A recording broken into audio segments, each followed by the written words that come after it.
kita mendengar Yesus berkata supaya kita tidak menduakan Tuhan. Dan dia tegaskan dengan bahasa lain, tidak seorang pun dapat mengabdi kepada Allah dan kepada Mamon. Apa itu Mamon? Mamon itu satu istilah yang dipakai di dalam Perjanjian Lama untuk menunjuk tentang uang, juga menunjuk tentang harta kekayaan, menunjuk tentang properties yang bisa dimiliki oleh manusia. Tetapi di dalam Perjanjian Baru, di dalam Injil, kata Mamon mempunyai arti yang lebih daripada sekedar istilah uang, tetapi mempunyai satu makna akan ketergantungan orang kepada uang, harta benda, sehingga mendapatkan rasa aman. Kalau kita punya banyak uang kan, kita seakan-akan merasa aman. Kita mempunyai banyak properties, kita seakan-akan merasa aman. Dan rasa aman itu menggantikan iman kita. Sehingga kita dalam kenyataannya lebih tergantung kepada Mamon ketimbang bergantung kepada Allah. Kita tidak berbicara di sini bahwa kita tidak membutuhkan Mamon, tetapi kita diingatkan untuk tidak boleh bergantung kepada Mamon, sehingga kita tidak bergantung kepada Allah. Jika dalam Perjanjian Baru, Mamon mempunyai arti berhala, karena dia mempunyai potensi seakan-akan menggantikan Allah. Sehingga setiap orang yang menghayati kekayaannya untuk mendapatkan keamanan, dan karena itu dia bergantung pada keamanan itu, hati-hati, dia sudah menyembah berhala. Sehingga berhala di zaman modern ini bukan soal patung lagi, tetapi terutama soal kekayaan. Banyak orang kehilangan damai sejahtera dan kehilangan iman karena mengejar keamanan yang bisa ditawarkan oleh Mamon. Dan setiap orang berada di dalam godaan ini.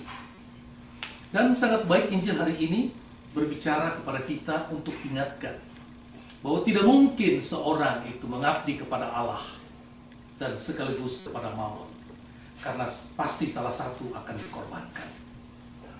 Dia akan mengabdi pada yang satu, tapi dia akan abaikan yang lain. Dia akan mencintai yang satu, dan dia membenci yang lain. Sehingga ketika kita sangat mengasihi Mamon, ketika kita sangat memperhatikan Mamon, maka kita mengabaikan Allah. Mungkin kita tidak mengaku, tetapi di dalam praktek dan semangat hidup, itu yang terjadi.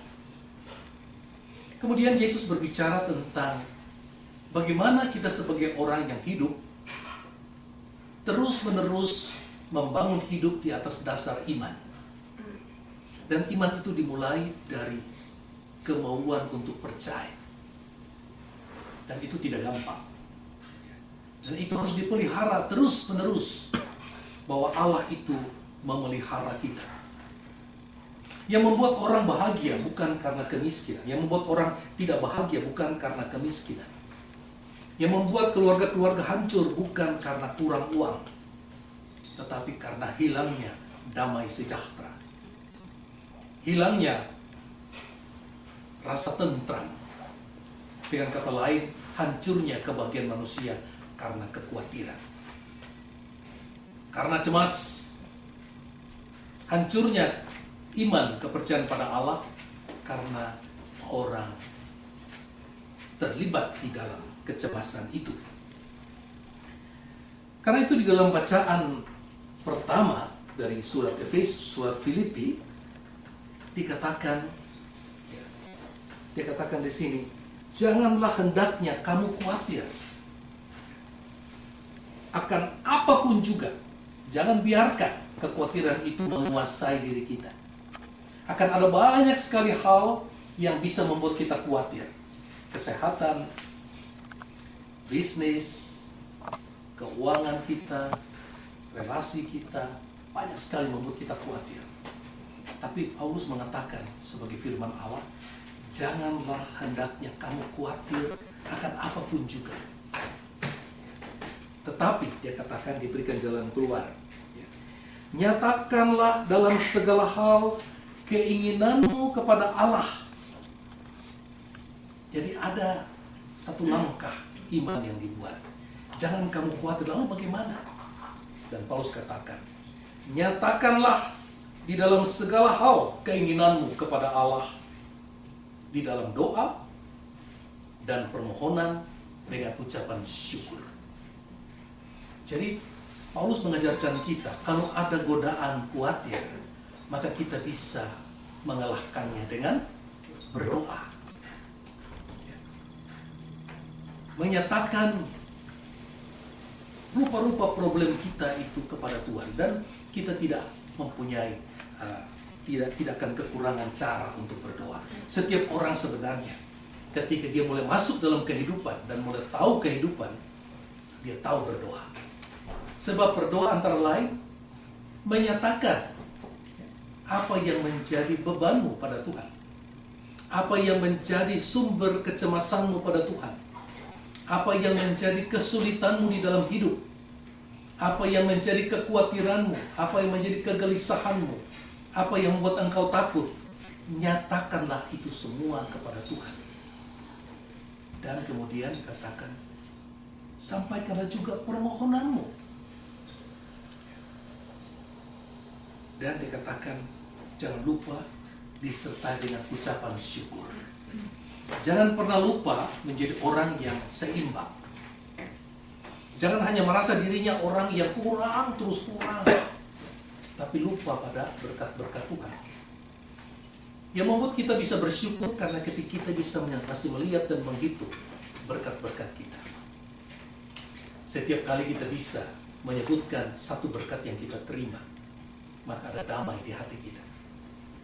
Dan saya percaya pasti ada lebih dari satu, ada lebih dari dua, lebih dari tiga. Dan kita diajarkan di dalam doa kita menemukan itu dan menyebutkannya. Sebab dengan menyebutkan kita mengalahkan kegelisahan itu dan kita bisa bersyukur. Dan Tuhan berjanji, maka Allah sumber damai sejahtera akan menyertai kamu. Kemudian kita juga diajarkan setelah kita menjadi orang yang percaya dan biasa menyampaikan segala beban hidup kita di dalam doa dan permohonan, hendaklah kita belajar membangun sikap positif. Sebab iman mengajarkan kita bersikap positif karena kita beriman pada Allah yang sangat positif, Allah yang sangat baik, Allah yang memelihara, dan selalu persoalan karena kita yang kurang percaya. Dosa ketidakpercayaan adalah dosa yang paling sering terjadi. Ketika orang mulai takut dan biarkan diri takut, ketika orang gelisah dan membiarkan diri gelisah, dia masuk ke dalam dosa kurang percaya. Kurang percaya pada kebaikan Tuhan. Sebaliknya orang beriman, orang yang percaya bahwa kendati situasi itu gelap, saya percaya pada kebaikan Tuhan. Dan karena percaya pada kebaikan Tuhan itu, dia buktikan bisa menghitung berkat-berkatnya. Bahkan dia bisa memeditasikan segala yang baik dalam hidupnya. Dia menginginkan dan memfantasikan segala yang baik boleh terjadi dalam hidupnya. Jadi kita bukan hanya diminta menghitung berkat-berkat kita, tapi juga membayangkan apa-apa yang ingin kita terima. Maka dia katakan di sini, semua yang benar, semua yang mulia, semua yang adil, semua yang suci, semua yang manis, semua yang enak didengar, ingatkan semua itu. Bahkan dalam bahasa Inggris dia katakan lebih bagus, meditate on it. Bukan hanya remember it, tapi meditate on it. Jadi kita selalu biasakan. Ya. Ini satu cara untuk mengalahkan kegelisahan dan rupa-rupa hal. Hari ini bersama keluarga kita mempersembahkan intensi selain mendoakan orang-orang yang dekat dalam hidup mereka yang sudah meninggal sebagai tanda kasih dan iman, juga ada permohonan-permohonan dari keluarga yang mau disampaikan. Tentu yang pertama-tama paling tahu adalah keluarga sendiri. Apa yang kita buat di sini adalah mendukung niat keluarga. Berarti yang paling harus berdoa secara nyata keluarga, karena dia tahu apa yang paling dibutuhkan. Dan kita semua di sini mendukung ya, dengan doa-doa kita. Dan kita juga berdoa bagi kepentingan kita, bagi kepentingan gereja. Semoga gereja sebagai sarana pewartaan iman terus-menerus hidup dan menjadi sumber dari damai sejahtera itu.